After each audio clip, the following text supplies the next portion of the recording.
All right. Our recorders are joining the call. Welcome, recorders. There we go. There we go. We have me and Ezra and Rocket and Diana and Nicole. Rocket, say hi. Rocket, say hi.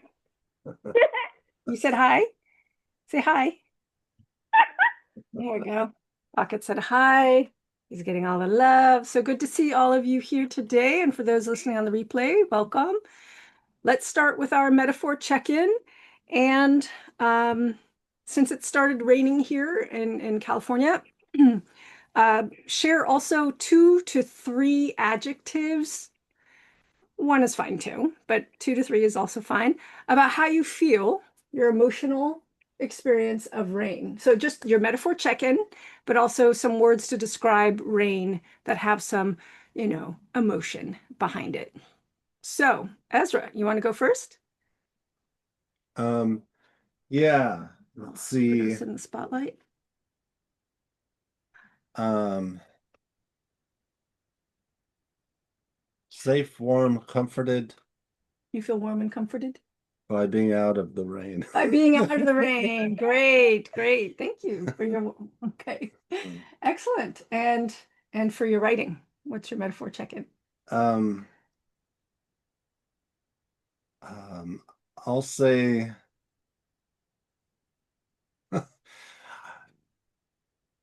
there's a place in Oakland called Fairyland that I grew up in Oakland, so I was able to go because only toddlers are allowed to go in. Well, to be more specific, adults can only go in if they go with a toddler. So, so I was able to experience it, and the first thing you see when you walk in is this giant dragon with its tongue hanging out, and you can pull the tongue, and it goes roar. Welcome to Fairyland, and I kind of feel like that's what I'm doing with my writing is pulling its tongue, and it's resisting. Oh, But it's okay. still inviting. You Okay. know, it's like, go ahead, but it's not making me happy.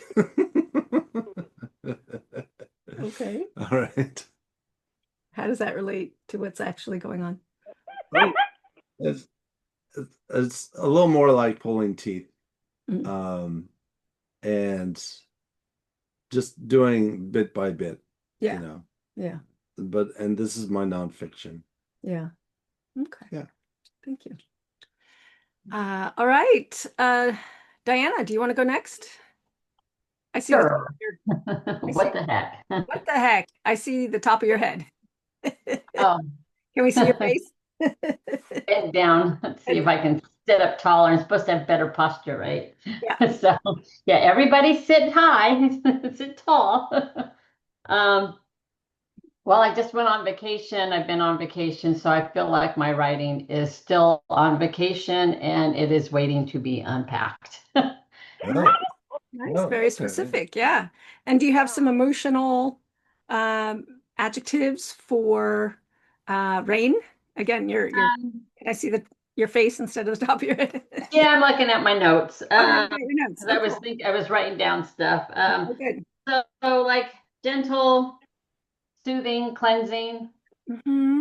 like a washes away, Mm-hmm. Mm-hmm.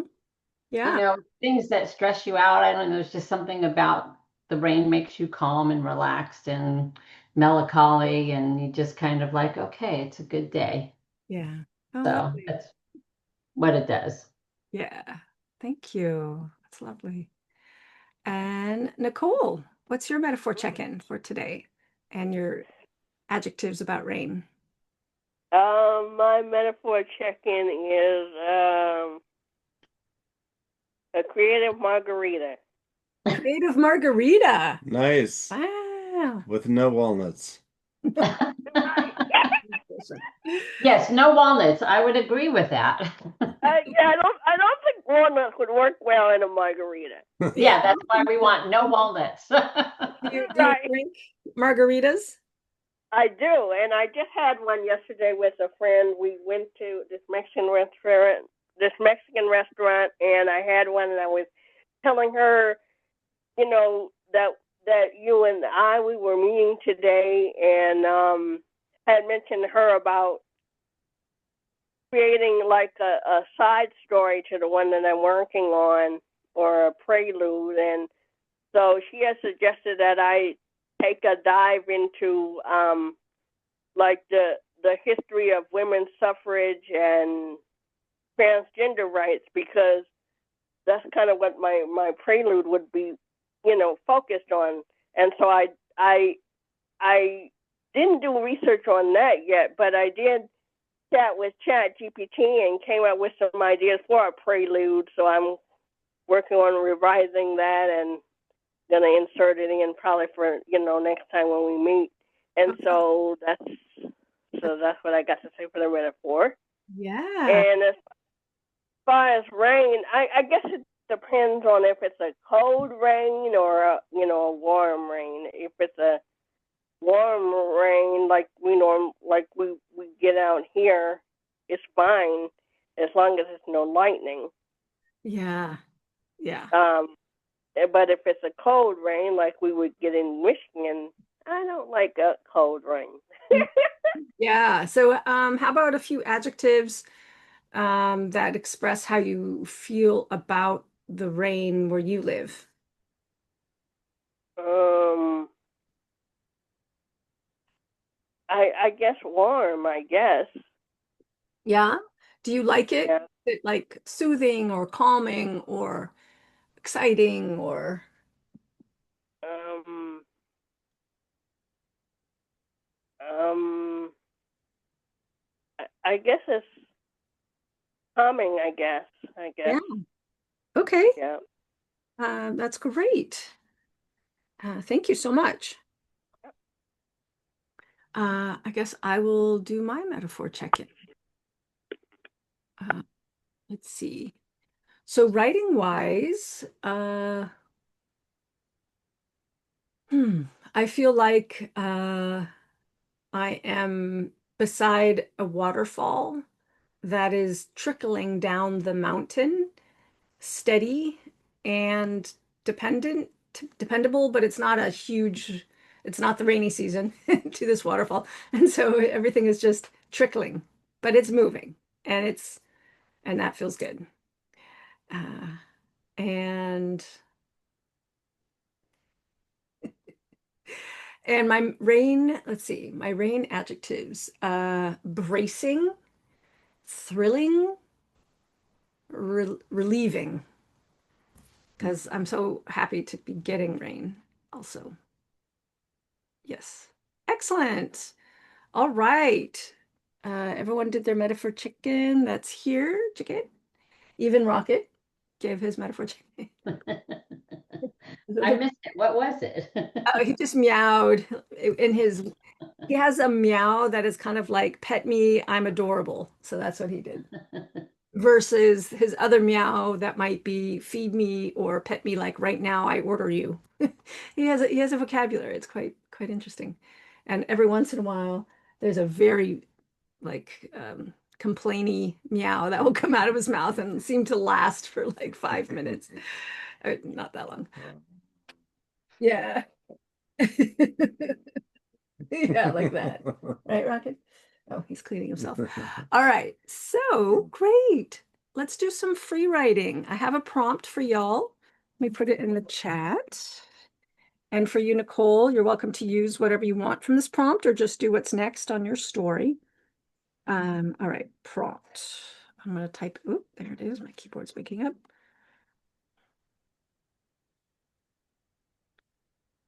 Uh,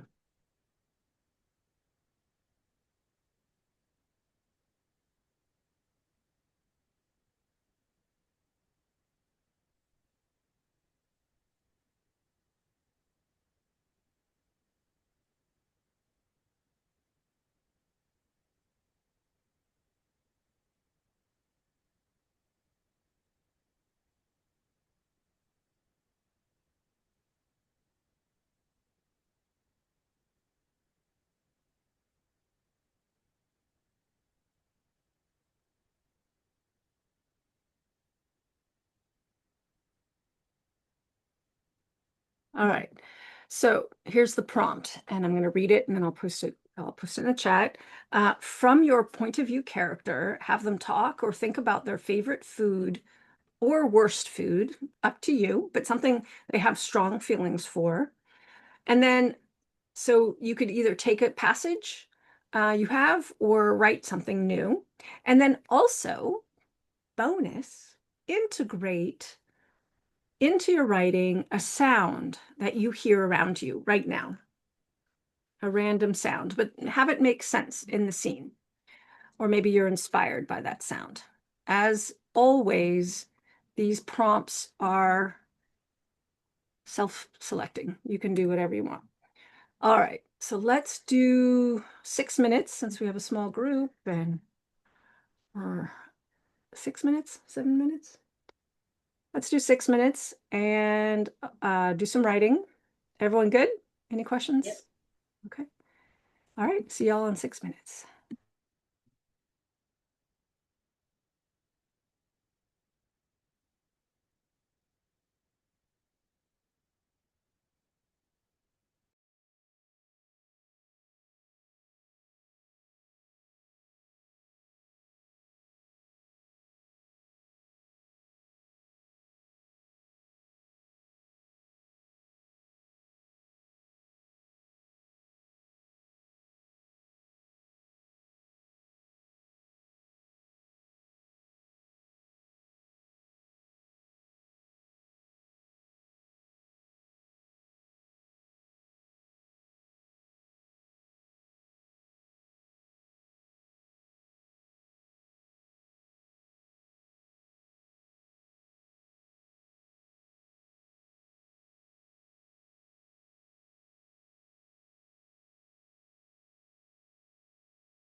Okie dokie. That was 6 minutes.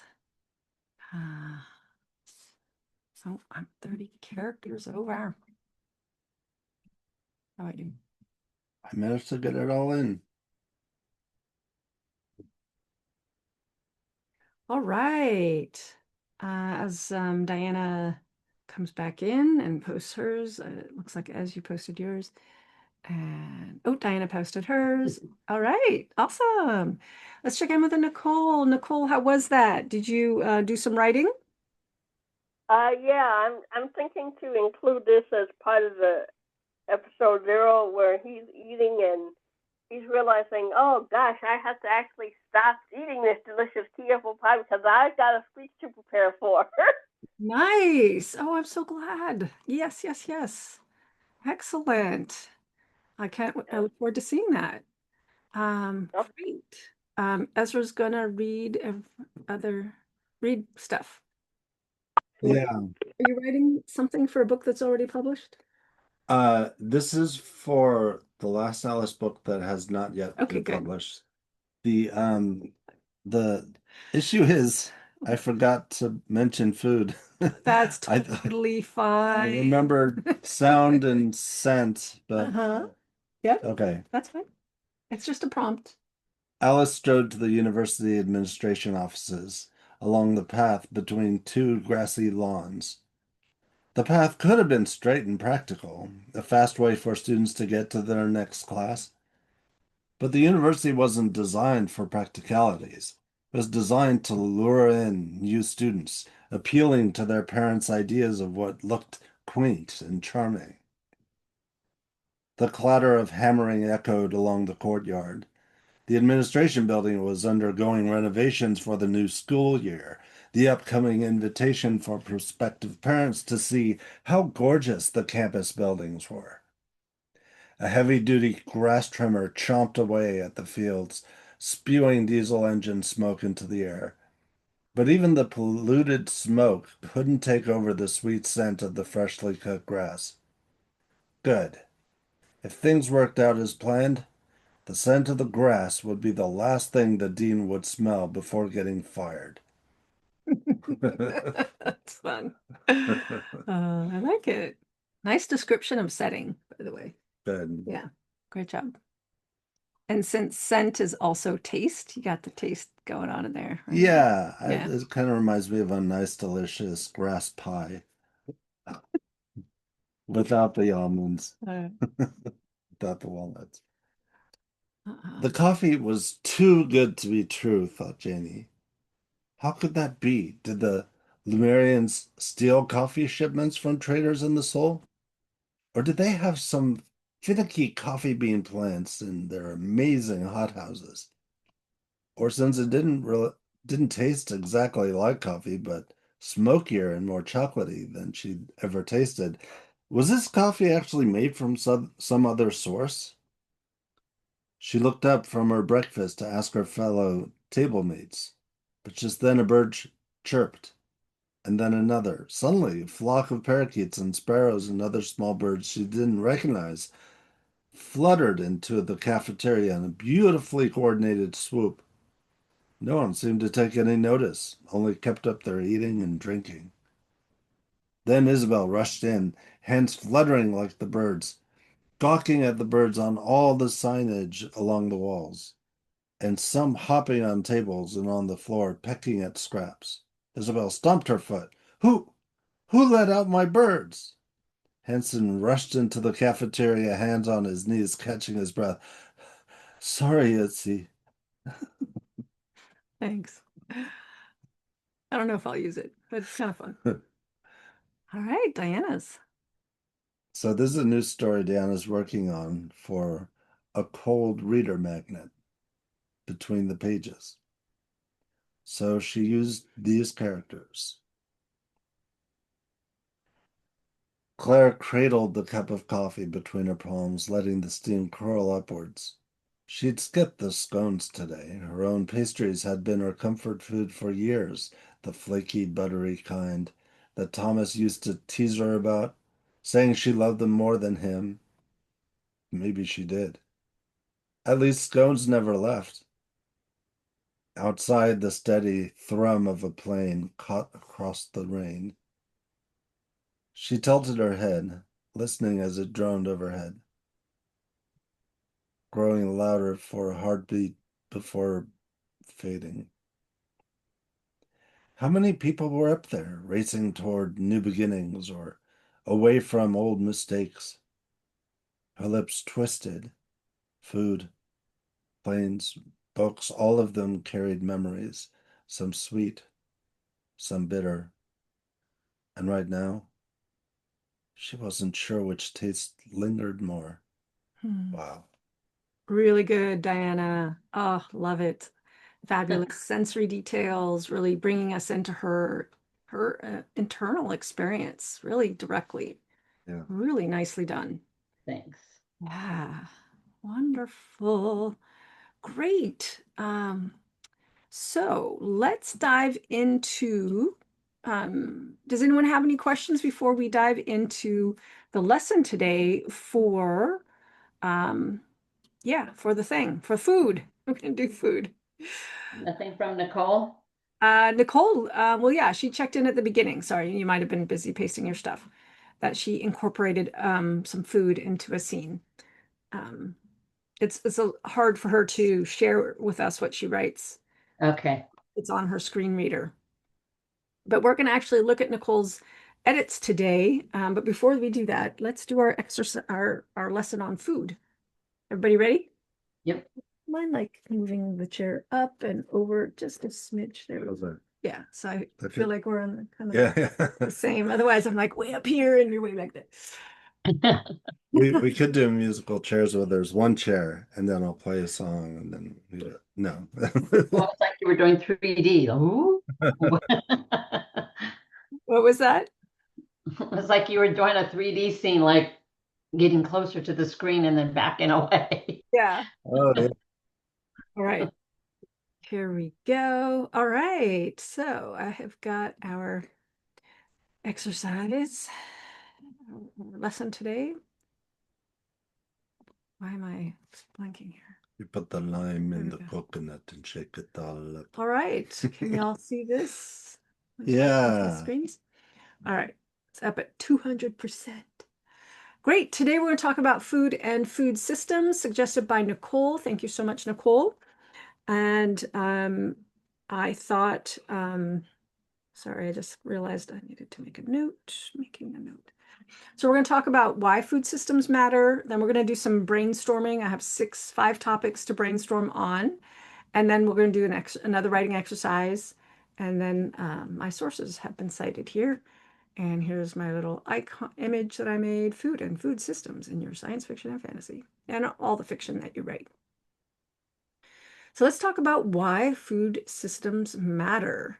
So today I thought we would explore how food is produced, how it's acquired, how it's traded, how it's disposed of, and also how it is consumed, obviously. So here's why I thought food systems matter, and then I'm curious to hear what you think. So food is essential for survival for all species, as far as we know, all creatures, great and small. Uh, with our food, we can show off elements of culture. We can show character personality. We can enhance story conflict. Also, it adds realism when you have your characters having their story around food. It grounds your story, which makes it feel more real to the reader. Also, it's a great tool for world building for your science fiction and fantasy. It can also enrich and strengthen character arcs, like what you were just revealing, Diana, using coffee and scones as a way to reveal the character's internal landscape. Really lovely. Immerse your readers in reflecting how your societies and your stories interact with their environments and with each other. Like I know what's happening in your story, Nicole. I also use food to show how bizarre and new the location is for Janie. She's on a new space station, very far away from things she's familiar with. So it's a great way to highlight the environment.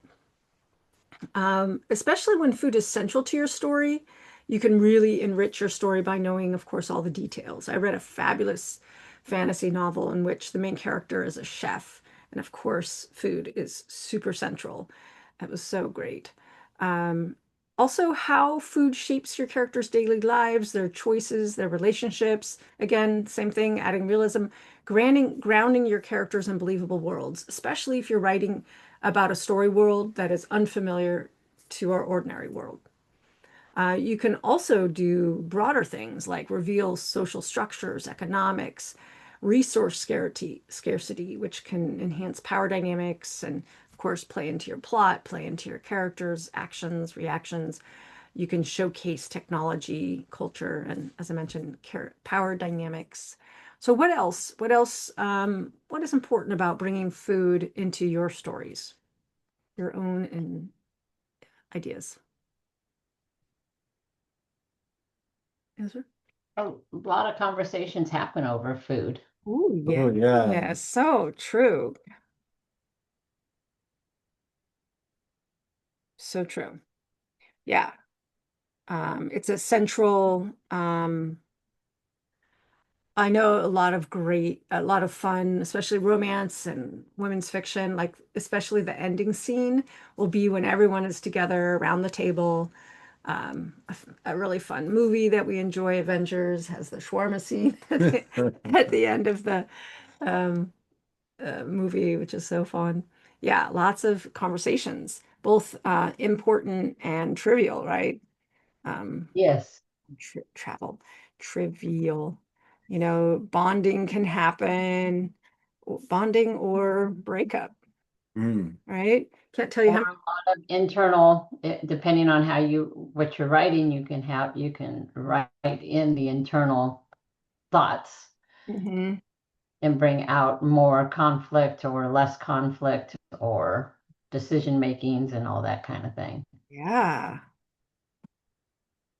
great. Ezra, did you have something? Well, it's just your bit about when food is central to your story, and um, in my second Alice, um, they have the Battle of Wits contest where the one who's the smartest gets to have dinner with the royal family. But what she doesn't realize, Alice manages to win the Battle of Wits contest, is that they want to eat her because any food they eat, the royal family eats, they gain the knowledge of that person, which is why um, meat is forbidden for the peasants, only vegetarian. So they don't want the peasants to become smarter. Um, and yeah. That's great. I mean, so I wrote here deeper meanings revealed with food. When food is central, revealed when food is central. Power struggles, dynamics, right? You're showing off the power struggles. Same in that book that I read by Beth Cato about the chef being the magical chef being the center character. She was highly valued. And then when she went rogue, she was trained by the kingdom. And when then she went rogue, she became an outlaw. So there's a clear power dynamic. How dare someone so powerful disobey the king who trained her, or the kingdom. Immediately thought of Soylent Green when you started talking about all this. Ah, That was what's certainly a dynamic that gave you a surprise ending for for people needing food. yeah. And what's the name of the Alice book that? Oh, my book, Princess and the Pea. Oh no, Alice's Story of O, based off The Princess and the Pea. Okay, Uh, that's not the title, right? Right. Okay, great. How about you, Nicole? Is there anything else that I didn't cover here about what's important about including food in your stories? I guess how it can be used for evil too. Ooh, food used for evil. Nice. Yeah, yeah, that's definitely a power dynamic. Um, Yep. yeah, excellent. And here's a few examples. Like if you know the process from farm or lab or foraging to table, that can reveal a lot about your story. Knowing how your characters trade, like an example is how people barter for alien spices. Another example, and I don't know what story this is from, farming moss in domed colonies. That's domed, right? Not doomed. Yeah. Um, We are not farming, faming. farming. Good. And relying on nano fabricators for meals, which made me think of Star Trek. Yeah. Although I don't know, they never talk about where the food replicator, how the food replicators work there. Um, great. Shall we move on? I want to talk about some specific topics now, and then we'll do some brainstorming. I'll have a little writing exercise. So there's 5 main topics I'm going to cover here for thinking about food: the environment, the food flow, how does the food go from one place to another, the sensory details that are relevant, economics and social structure, and then also how food relates to identity. So with your environment, think about the geography of your story, because that's going to determine crops and animals and also cooking styles. Um, and an example is maybe in a desert society, water intensive food becomes a delicacy, or in Arctic communities, preserved meat and seafood is really important. And I was also thinking of where I grew up, there's lots and lots of oak trees, and the native people would gather all the acorns and blanch the acorns in the creeks and then turn that into meal and make bread because there was an abundance of oak trees and acorns, and they found a way, and also an abundance of water, like lots of creeks up in Sonoma County. So they had plenty of water, plenty of oak trees, and then they could treat the acorns to turn it into food.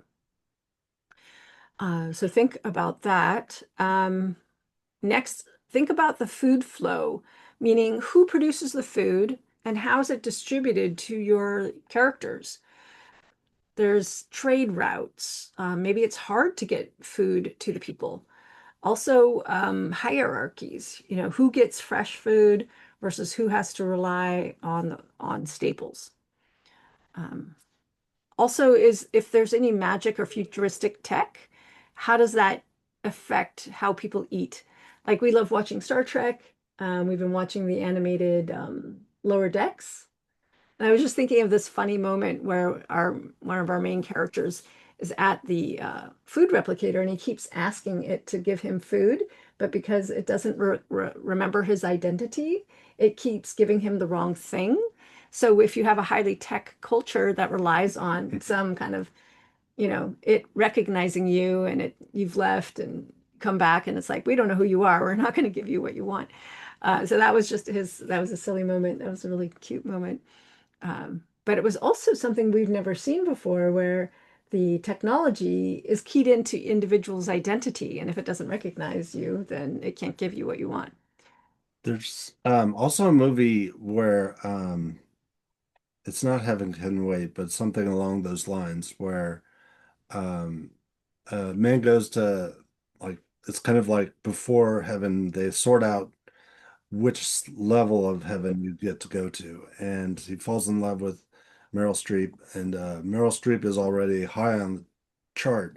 And anyone who's high on the chart to soon go to the high heaven um, eats exotic foods like octopus and mustard or something. It's something you would never want to eat, and it tastes amazing to them. And so for us regular folks, just a hamburger tastes good. Hmm. So he tries to enjoy the food. He's trying to get to that space where he earns a place in that higher heaven by enjoying that food, and it just can't do it. That's so interesting, using food and hierarchy. And yeah, that's great. Sorry, I muted you, Nicole, just because there was a little bit of background noise. Next, think about sensory detail.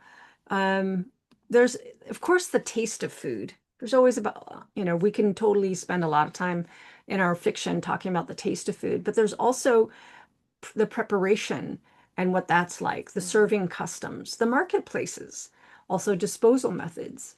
I know going into going into like a farmer's market has such vibrant smells there. When I go, especially when the booths are kind of close to each other, I'm pulled along from booth to booth by the amazing smells there. So there's the smell, of course, there's the taste, and there's also the kinesthetic, the physicalness, how it feels to be prepping food or how it feels to be purchasing food or disposing. Today I was walking down to the cafes and all the compost buckets are on the street, pulled out on the street so that tomorrow morning they can pick them up. So it's very fragrant on walking along the sidewalk. It's all the compost is right there for us to all enjoy in the neighborhood. And that could be a little moment that I could use to describe, the setting without explaining much, Oh, this is a community that composts. You can also show character status and community bonds, relationships, and also secrets. Does your character hoard food? Here's a few examples: a stolen piece of rare cheese, or the ritual sharing of a fungus brew, or a rubbish collector's insights to, maybe a tin that's 75 years old that used to hold cookies from a bygone era that means nothing to the current people. So these are all things that you can use in your descriptions and to ground your scenes. And then let's talk about economics and social structure. We did a whole class on this not too long ago. And like what Ezra was saying, the rich characters, maybe they dine out on the greenhouse vegetables and the specialty meats, while the regular people rely on synthetic food or communal kitchens. So the question there is like, who benefits from the surplus and who suffers from the famines? And that will say a lot about your culture. And then lastly, food and identity. So meals can reveal political alliances. Like we were saying at the beginning, so much can happen over a meal. Who sits next to who and how people eat their food too says a lot about status. But also religious beliefs, right? Is there some kind of prayer ritual before or after? Are there other social status rituals like tea rituals or communal feasts, or maybe forbidden ingredients? There was another novel I read a while back where the main character was a taster, and their job was to taste all the food of the royal. And it was a very dangerous job, and they had to be trained for it. And they were relied on, but also a little bit mistrusted, because what if they lied? So there you could say food was a core part of that book. I also added in here that food and our connection to food and our connection to cooking, is deeply personal, and it relates to our earliest days, where certain foods represented home, or certain foods might represent independence, like the first time you learned how to cook a meal, or certain foods and eating of those foods with other people is part of who you are. And there's a coming home feeling when you get to eat those foods with the people that you care about or by yourself. All right, so I thought we could do another writing exercise and pick one of these 5 elements. And this is more of a brainstorming exercise, not like write prose, but you're welcome to write prose if you want. Focus on one of these 5. Maybe do a little brainstorm on your story's geography.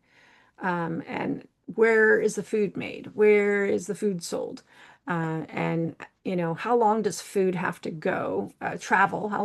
How far does food have to travel before it gets to market and gets to someone's house? I just read a long article last night when I had insomnia on the origin of strawberries or the modern strawberry.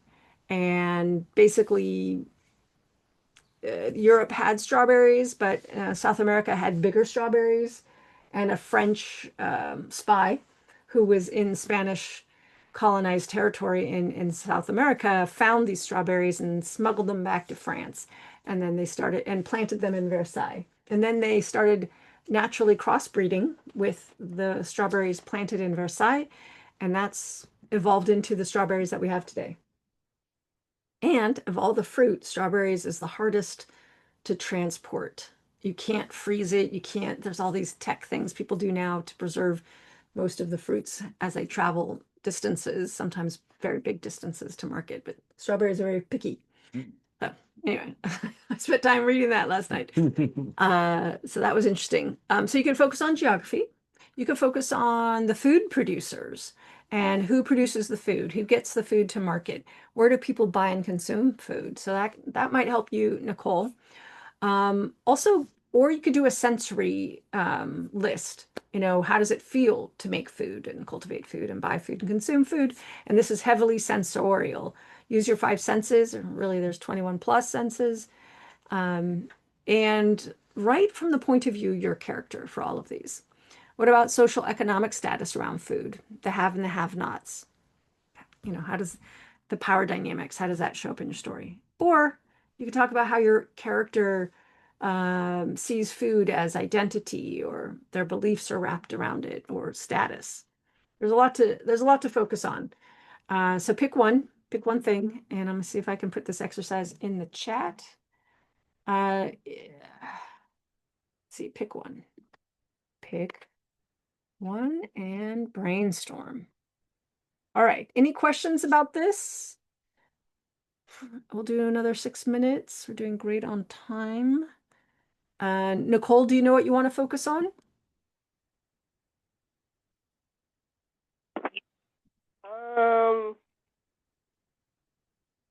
I guess I could focus on like how the food gets to market. I don't know how I would incorporate that into the current. That sounds more like world building. I don't really, I don't know how I would incorporate that into like the current work and stuff. Right, right. Well, think of a scene that you're working on and ask yourself how, or pick a scene that does require any one of these topics. You can decide, or you could just work on what is next. Okay. It's you're the one who came up with this topic, so make it relevant to you. Okay. And Diana, do you have something that you want to focus on?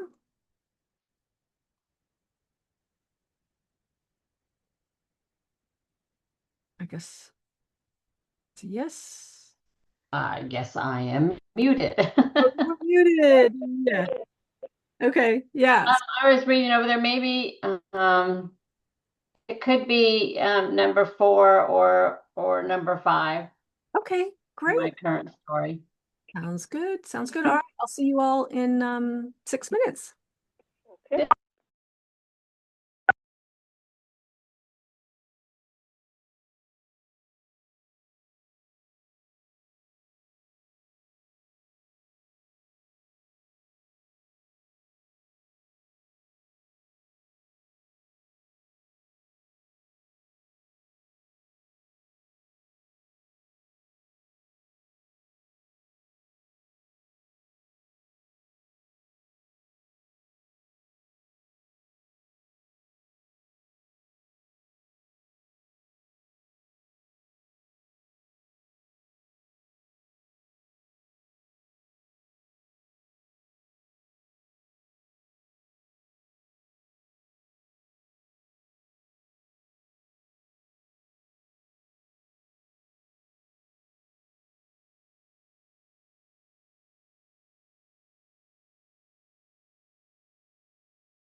All righty. That was 6 minutes.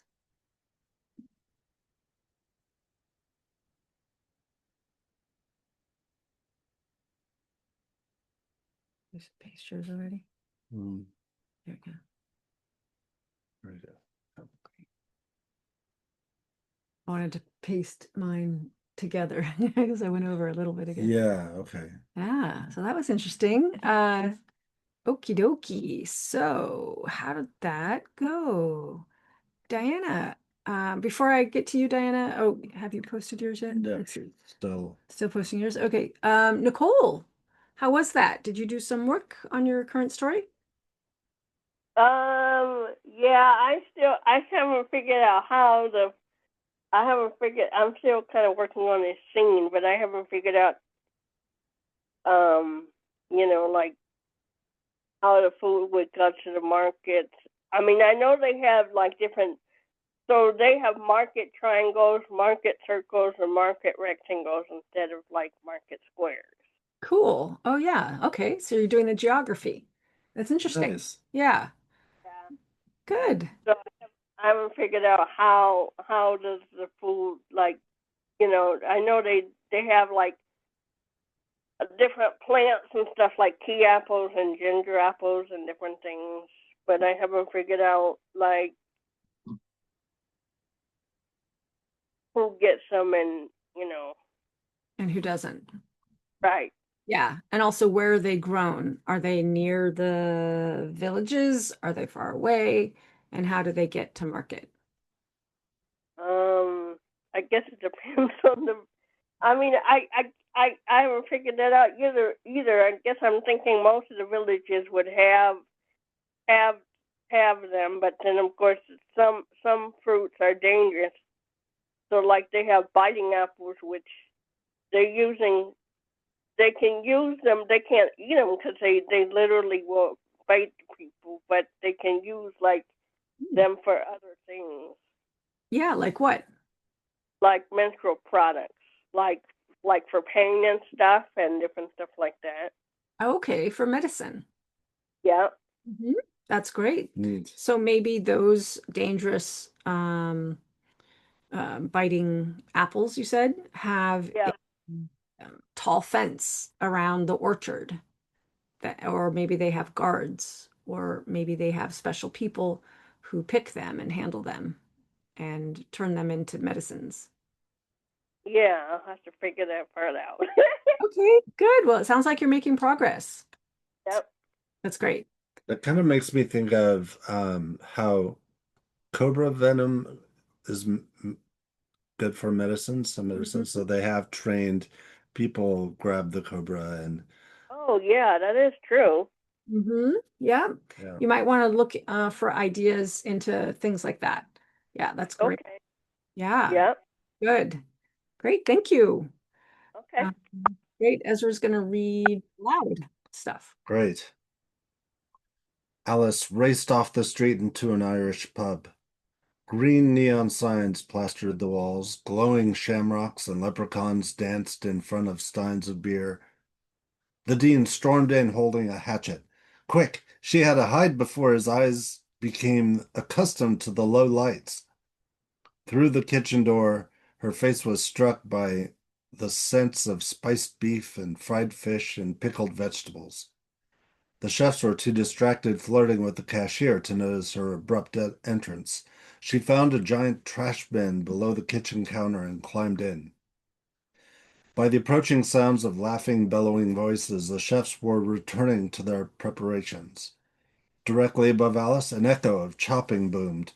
Hopefully that was indeed the chef and not the dean practicing use of his hatchet. The chef opened the lid of the trash bin and, still oblivious to her presence, tossed inedible onion bits at her face. Nothing like giving us the full food experience. Just put us into that busy environment. I love it.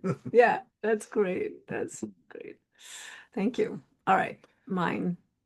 Jenny rushed over to Isabel. Do you need help? I'll never get them back to the aviary. This place has an aviary? Isabel looked at her as if she was dumb, which, in terms of all the wonders Lemuria had, she was. Hanson said, I can lay down their seeds again. We can turn this room into the aviary, a woman at another table said. Folks chuckled. Isabel stomped her foot again. Maybe folks around here were used to the birds and Isabel's behavior. What's special about this room? Janie asked, versus their aviary. Isabel blinked at her with her mouth open to an O, like she'd never thought of that. I know, Hanson raised his hand, since Isabel didn't reply. Janie said, Go ahead. This room is bigger and warmer. No, that's not it, someone said with a chuckle. It was the chef in her big white apron. It's the spices in my stew, folks chuckled again, and Isabel stomped her foot for the third time. Why weren't people taking this more seriously, Janie thought. Isabel was clearly upset. I don't know what I'm going to do with this. It's fun to write, though. Right. Okay, thanks.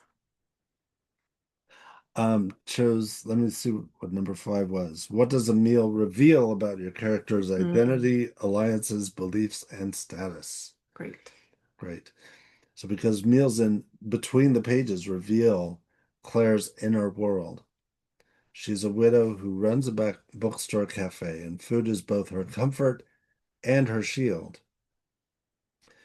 Uh, when Daniel, her first love, returns after a decade, shared meals become the place where she either maintains distance or risks connection. Food in her story, more than a necessity, it mirrors her choices about love, safety, and whether she's willing to begin again. And here's the section. Claire set the plate of scones on the counter, the golden crusts still warm from the oven. She had baked them out of habit, though lately she barely touched them herself. Scones were safe and predictable, comforting, unchanged for years.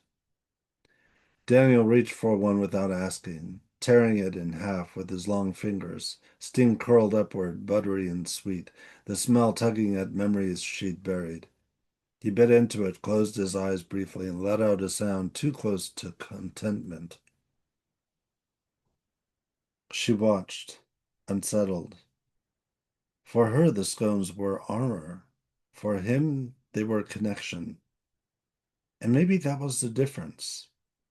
He could still taste possibility, while she was afraid all she had left was habit.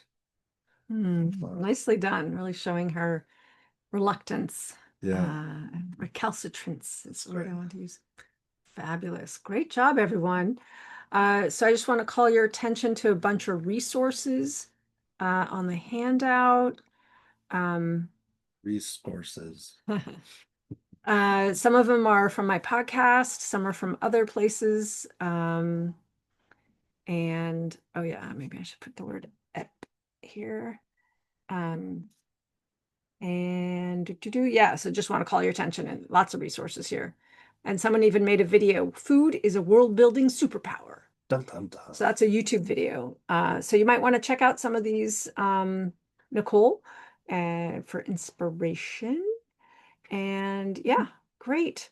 I hope that today's lesson inspired you. Or I forgot to write a little summary. What we did today is we talked about how in your story food could be produced or acquired or traded or disposed of or consumed, and also how food kind of can reveal power dynamics and interiority and character development.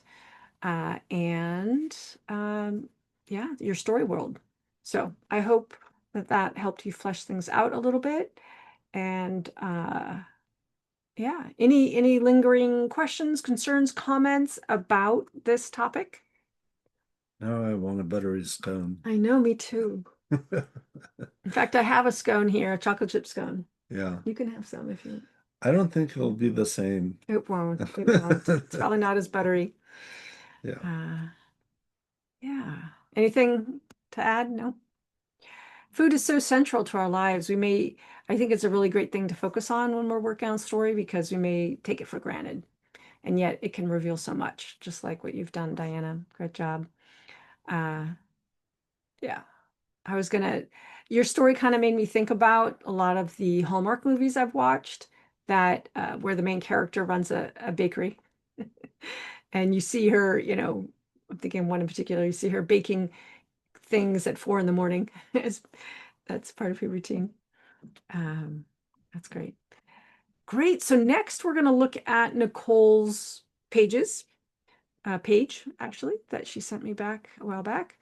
And let me cue that up. There it is.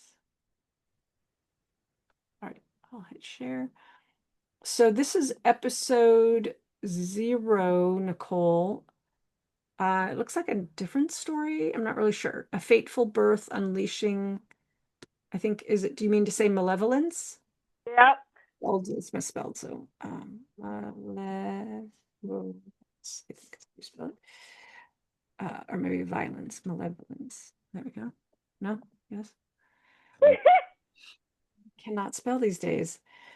Might have had it. Oh, I had it right the first time. Okay, I just put it in brackets for you. Great. What kind of feedback would you like on this? So it is the same story. I just had rewritten the opening again. Okay. Okay. Yeah. As I'm doing now, and anyway, I guess at some point I'll have a finished version. I don't know. Yep, that's how it goes. You keep until you finish. Excellent. Okay. I noticed another typo. I did fix some of these typos before earlier today, just so that we can on story. So do you want us to comment on the plot, on the characters, on questions about the world? What would be useful? I guess all three, especially because we did kind of focus on, like you said, the food and stuff, and I'm not sure how much detail I should be getting into, but anyway. Okay. And maybe a future topic should be on medical care, since we kind of briefly touched on that. I don't know. Oh, medical care. Yeah, that could be a really great topic for world building. Yeah. Yep. Yeah. Excellent. All right. Ezra, do you have any questions before you read this aloud for us? What's typically comes up is how to pronounce something, but it looks like it's clear. So well done. I think I can pronounce everything. Excellent. Okay. Start. Episode 0. A fateful birth unleashing malevolence. Planet Evafin. Season summer. Time period QR1 of Pernicia water scales rain. Village R. As Mavon Stockingson approached the petal-turned glyph basin with the fog-cloth memory pouch, the smaller sun, Glowflame, vanished behind its twin heatleaf, causing the temperature to skyrocket. Hey, Split Seed, go home, Mavon turned towards the voice. The girl sat next to Tulia Waterskin. They were supposed to be engaged, so why wasn't she defending him? Mavon took one of the feather-green petal glass vials, dipped the glow moss wand into the jar, collected the oil and added it to the thick Lenoir-Barskin scent cards in the shape of the Hope Glyph spiral. He grabbed a glass root engraver from the pouch's side, dipped it into another feather green vial, added echo dust to the cards, and let it twist into the hope spiral. A boy approached carrying dragon bone goblets with pine orange juice. Mavon's eating and drinking mouth slid forwards with an audible click as he took his goblet. He wasn't expecting it to be so heavy. Had he not been asked to speak, he would have given the heaviness more thought, but instead he drained the goblet, taking note of the delicious, tangly sky blue drink. As he approached the angel blue stage, his speaking mouth slid forwards. We are the future. You are the future. Suddenly, his blinking sliders blinked rapidly, and his scent cords began searching for ginger apples. As he went into convulsions, he mentally wondered what was in that drink. Dun, dun, dun. You always do such a great job with the suspense, Yeah. Nicole. Great. So let's give Nicole feedback on what we liked, what worked well, and anything that we're curious about for next, for the story or even for what's going to happen next. Ezra, do you have some thoughts? Well, I just love um all the imagery that comes from what I'm reading. Um, there's this um, there's this fun thing where the eating and drinking mouth goes forward to do the eating and drinking. And then whenever speaking, that needs to retreat, and then the speaking voice mouth has to slide forward. And I can relate to that because I find, every time I'm drinking something, I can't say something to my friend. It's just some weird quirk of mine, but yeah, so I can't swallow and speak at the same time. This was kind of fun to see that forward and backward. Um, I was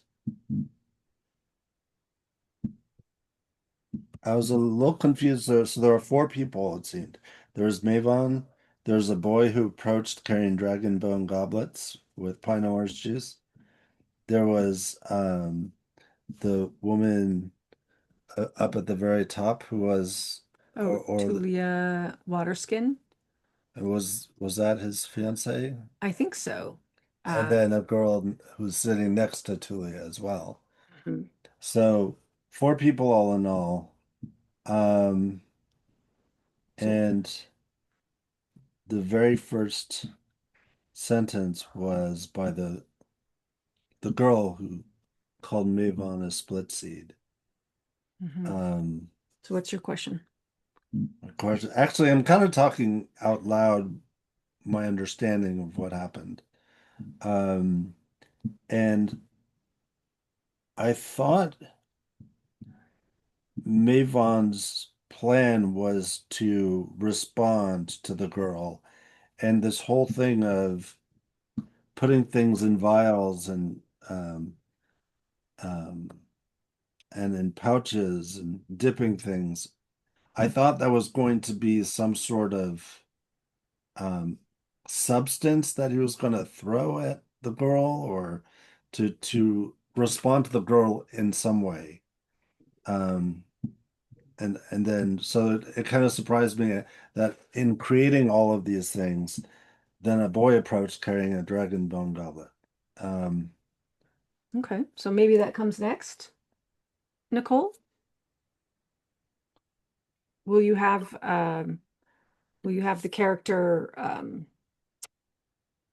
I can't spell here. Will you have the character do something with the vial and everything? So he's so he created the hope glyph and stuff on the sync cards, and the sync cards are in the basin.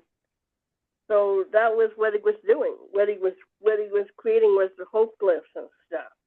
So and then he ran the street. okay, but why?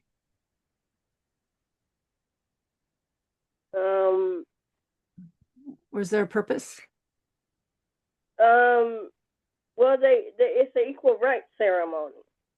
Ah, okay. So we don't know that. Is he the one who says we are the future, you are the future? That was him. Ah, okay. So you might want to say Mavon said. You might want to add that. That might help, Ezra. And what is the vial stuff? Is that all in preparation for speaking? No, he's putting that on the scent cards and and creating the hope glyphs that are supposed to be on the scent cards. And then what? And then and the scent cards are in the basin already. And what's so all of that? It's the equal rights ceremony. So Is it religious, like a religious ceremonial activity? what do you mean religious? Like, Well, I don't know why he needs to do what he's doing. Like, you keep telling us it's for he's going to speak, and so right? is all of that, the scent cards and the hope glyph spiral. Does that all have to do with him speaking?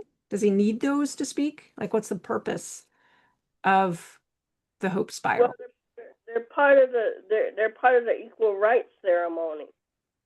So there's a ceremony. Yeah. So it sounds like is he on stage? Yeah. So he goes on stage to make this speech, and in the middle of his speech, that's when he starts to go into convulsions and starts to wonder what was in that drink. He didn't know that Tulia deliberately poisoned that drink. Yeah, So that's really not pine orange juice in there. It just tastes like it's pine orange juice. okay. Okay. Yeah, I got that he was poisoned. I think because everything in your story is unusual, you have to do a little bit of what's called narrative voice and explain to the reader why why he needs these things for the ceremony. So that's it, but it needs to be seamless. It needs to feel like it's part of the story.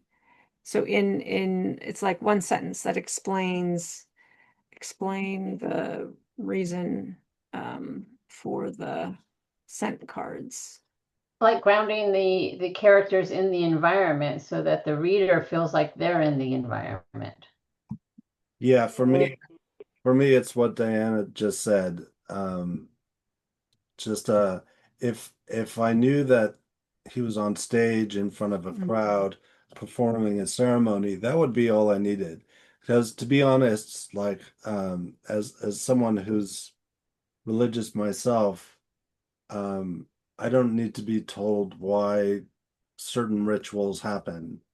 So there's like in a lot of ceremonies, religious ceremonies or not, whatever the ceremonies are, there are these rituals that may seem strange to any outsider, including the reader.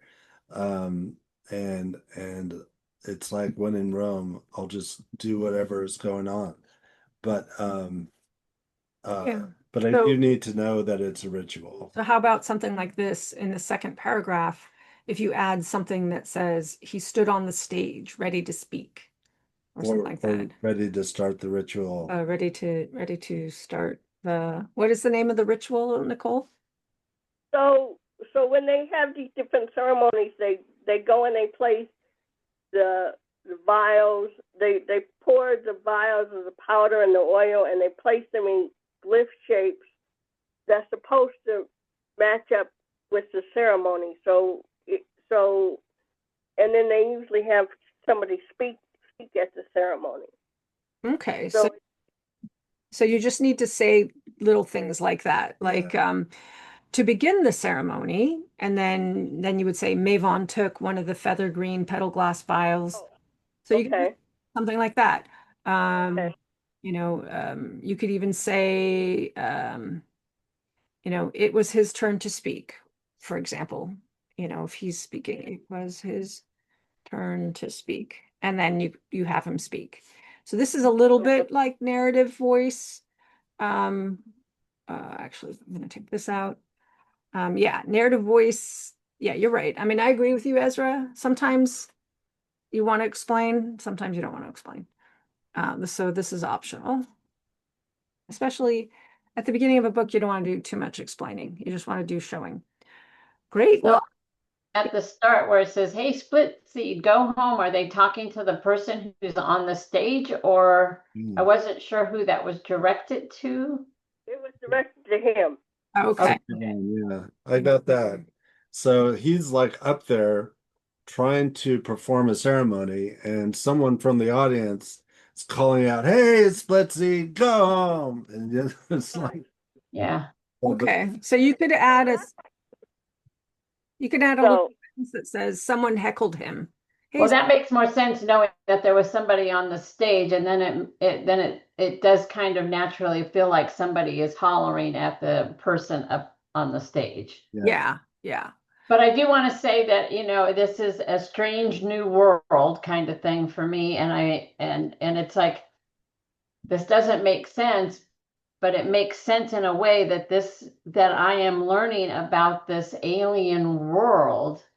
Mhm. And these aliens that don't seem, in my perspective, human, but they're normal for this world. So to me, it was kind of interesting, and the things that kept going on and moving forward, I thought I liked it, but I would like a little more grounding, so I wouldn't feel confused about what is around everyone and what the scene looks like there's a stage and that sort of thing. So I'm grounded, Yeah. but I thought it was still, there's good stuff here that to cause somebody to want to keep reading and to figure out what's going on. Great. so should I put in there something about? So the reason she called him split seed was because his mother's a ginger shifter. To explain at the beginning, you can just have it be an insult, and later on in the story, you could explain. Because Oh, okay. you have to If you do like Beth put there, heckled him. yeah. So by using that word heckled, it was kind of an insult, not a compliment. Yeah. So word choice would make a big difference. Yeah. Well, I guess that's why I said, I guess that's why I put in there, that he and Trulia were engaged. So how come she wasn't defending him? I guess I was supposed to. That does imply it was an insult, but you can make it a little more explicit, especially at the beginning of a story. You want to make it super clear what's going on, a little bit of guidance, so a little tiny bit of explanation. Okay. Yeah. That way the reader will keep going because they know that they're going to get settled into your world.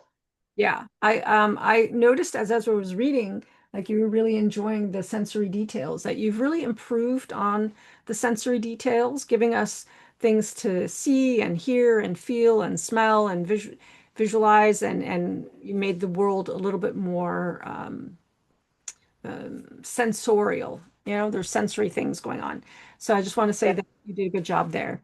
And I'll send it back to you after the call today with the notes. I put them in brackets. So great job. thanks. Let's wrap. It's about that time. I'm happy for next time to do medical for our story worlds. And in terms of our next writer, I honestly cannot remember, but if you give me a moment, I can look at my little running list. It's the good one. It's the good writer, which we all are. It's Hugh. Hugh. Oh. Hi, Hugh. Oh, yay! Oh, yeah. You'll have a reason to come to class. Yeah, right. Yeah, that'll give him a reason. Just Yeah. do like to do in my Toastmasters. Every time someone doesn't show up, the roll master always gives them a roll.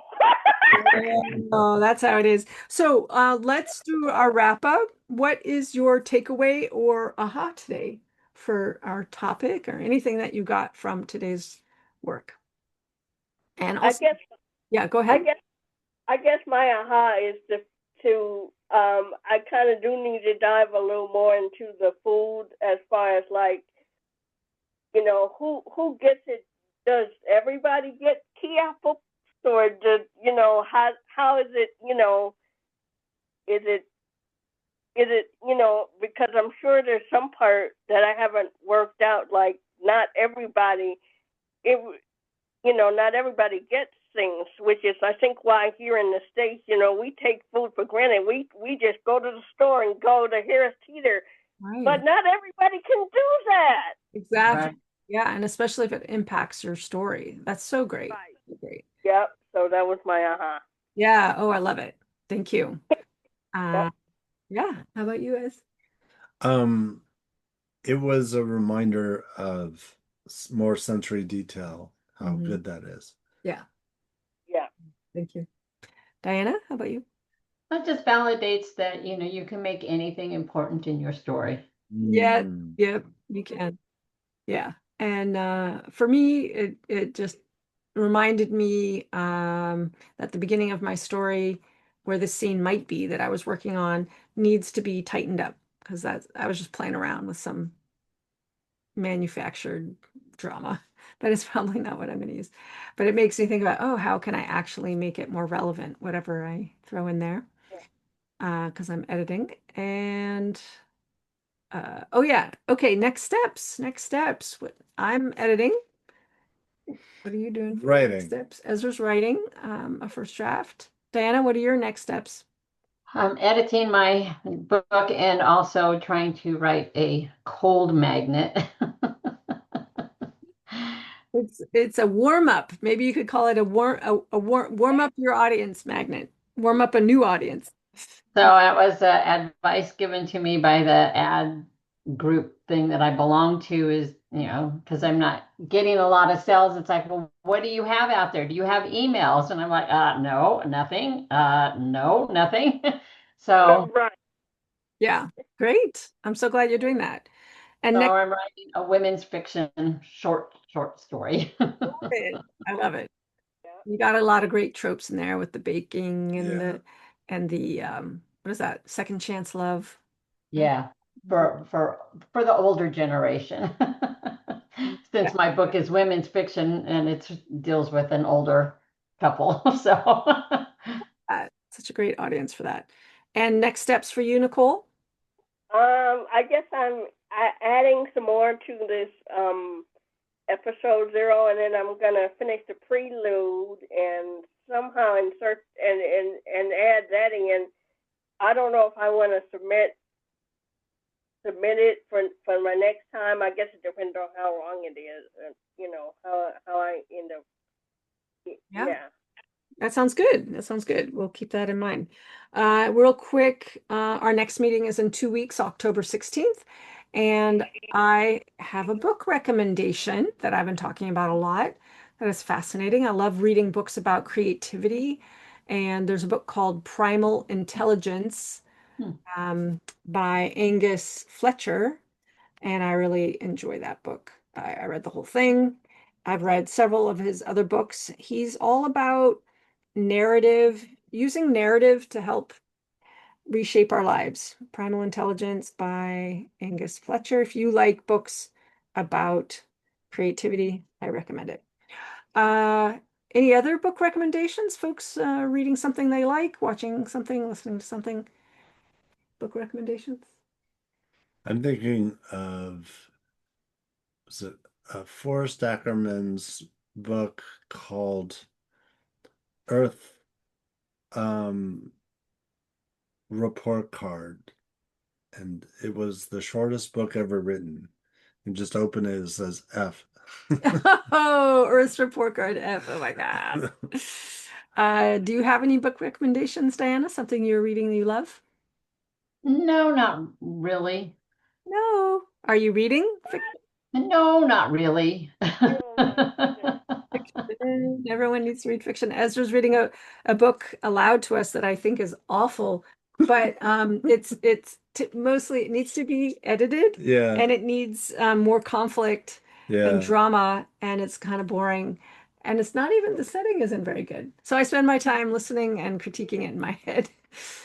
Oh, It's, I have read stories that I just read a story for this month that I need to critique Uh, for my women's fiction critique group. Oh, and that reminds me, I have to go get today's this month. I'm also reading one of my critique partners' books. It's called Skirting Destruction. It's book 3 or 4 in her series. It's fun. It's really fun. Yeah. Are you reading anything good, Nicole, that you can recommend?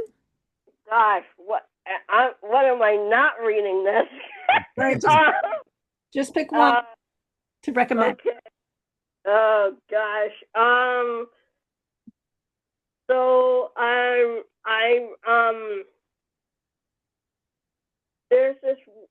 there's one. So some of the audiobooks that I've gotten lately, like the one that I had mentioned a few weeks ago, I have multiple people narrating them. So there's this one that I started reading called Mythos University, and it's about this kid who, well, not kid, this college student who basically ends up at a university because before he was born, it turns out that a dragon god had come and basically destroyed the world, and then another god came along and basically recreated things, and so now it's like a lot of people have magic, and it's more common. It's as common as. Ah, Interesting. what fun. Oh, I love it. I can't remember if I recommended this last time we met, but I read a romantasy that was really good by one of my favorite writers. Oh, my brain is completely spacing out right now. Stop. I'm looking on my Kindle. It's like, where's the rest of it? Ah, um, it is Kate Johnson, The Promised Queen, which is really good. All right. Cool. Well, let's wrap it up for now because Ezra and I Pizza. got pizza and my tummy was grumbling earlier. I'm like, I'm really ready for dinner. Let's see if where's the pizza emoji? I don't know. Is it? Oh, there it is. Pizza. Great. Oh, and it's pinned. All right. Have a wonderful evening, everyone who's here and those listening on the replay. Have a wonderful rest of your day. And I hope to see you all in 2 weeks. Yeah, great. Take care, everyone. Bye. Good night. Bye. Good night, all.